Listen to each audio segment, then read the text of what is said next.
وہ پوتا تھا اس کا میر بنگال کا جو تھا نا، جو غدار تھا نا، میر جعفر کا پوتا تھا یہ، اور آپ وہ بہت بڑا شاطر آدمی تھا. دیکھو اس کیسے قبضہ کر گیا. پہلے مشرقی پاکستان میں آ گئے، پوری پاکستان کے صدر بن گیا. تو 56 میں اس کو باقاعدہ صدر بنایا گیا تھا، لیکن اس کو وہ صدارت کیونکہ وہ پارلیمانی نظام تھا. پارلیمانی نظام میں ظاہر صدر کے پاس اختیار نہیں ہوتے، وزیر اعظم کے پاس اختیارات ہوتے ہیں. تو وہ جو اس کو 56 میں اس کو صدر بنایا گیا، لیکن اس کی جو ہے نا وہ بے بذات ہی تھی، اختیارات کی کمی یہ تھی. اس کو اچھا نہ لگی، اس نے پھر ایوب خان کو کہہ کے جو ہے نا وہ بادشاہ لگا دیا.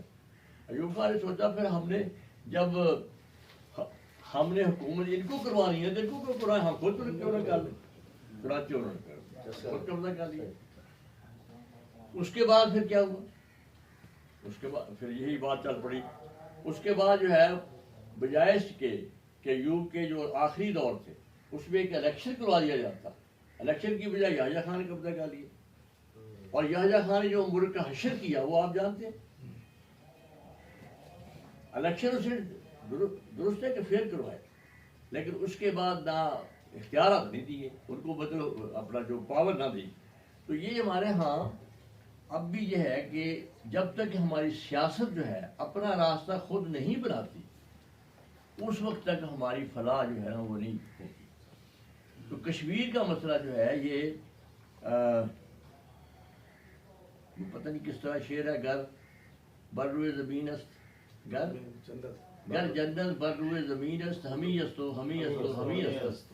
تو کشمیر بہت خوبصورت ہے، مگر یہ ہے کہ وہ یہ ایک ایسا یعنی ایشو ہے جو ہمارے اور انڈیا میں رہے گا، ابھی ہے اور ابھی رہے گا. اس کی وجہ یہ ہے کہ یہ صرف ہم انڈیا اور پاکستانی ہوتے، بین الاقوامی قوتیں بھی اس کے اندر آ جاتی ہیں. اب سیاست کسی ایک سیاست یا حکومت کسی ملک کے اندر نہیں ہوتی، اس میں جو انٹرنیشنل پاور جو ہوتی ہیں ان کی اپنی انٹرسٹ بھی ہوتی ہے.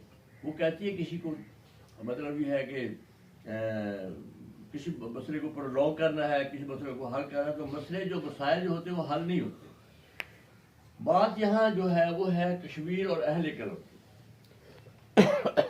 اہل قلم سے ہمارے جو ہے نا یہ وہ لوگ ہیں جو اپنے قلم کے ذریعے لوگوں کی جذبوں کی ترجمانی کرتے اور ان کو جوش و جذبہ بھی دیتے. تو یہ ہے کہ اہل قلم ہمارے وہ لوگ ہیں، وہ طبقہ ہے جس کو ہم دانشور بھی کہتے ہیں، جو ایک اچھی سوچ رکھتے ہیں. اور جو اچھی سوچ رکھتے ہیں وہ اپنے یعنی تصورات اور خیالات سے لوگوں کے ذہنوں کو جو ہے وہ کسی راہ راست پر لانے کی کوشش کرتے ہیں. تو اس میں شک نہیں ہے کہ اہل قلم ہمیشہ ہی، جہاں ہمارے ہی نہیں جس قوم کا بھی اہل قلم کے اندر جو ان کا جان ہے وہ انہوں نے ہمیشہ اپنی قوم کی جو ہے نا ملت کی جو ہے وہ ہاں اپنی ملت کو جو ہے وہ یعنی ساحل مراد تک پہنچایا ہے. اب ہمارے اہل قلم جو ہے یہ اگر ہم دیکھتے ہیں ہمارے جتنے رسائل ہیں، جرائد ہیں، اخبارات ہیں، ڈیلی اخبارات ہیں، رسائل ہیں، جرائد ہیں، حتیٰ کہ میں نے یہ دیکھا ہے کہ جو ہمارے ادبی جرائد ہیں ان کے اندر بھی نظمیں آ رہی ہیں کشمیر کے سلسلے میں.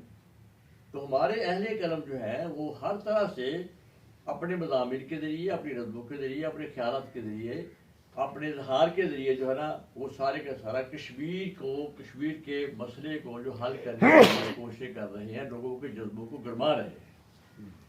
تو ان کو ایک تو یہ ہے کہ اہل قلم کو جو ہے خراج تحسین پیش کرنا چاہیے، وہ کر رہے ہیں. آپ کوئی بھی رسالہ دیکھ لیں، کوئی دینی رسالہ دیکھ لیں، کوئی سیاسی رسالہ دیکھ لیں، کوئی آپ ادبی رسالہ دیکھ لیں، کسی نوعیت کا کوئی آپ میگزین دیکھ لیں. ہر میگزین میں کشمیر کے حوالے سے کوئی نہ کوئی نظم ہوگی، کوئی نہ کوئی آرٹیکل ہوگا، کوئی مضمون ہوگا لوگوں کے تصورات کو لوگوں کو قائل کرنے کے لیے، یعنی کشمیر کی آزادی کے لیے.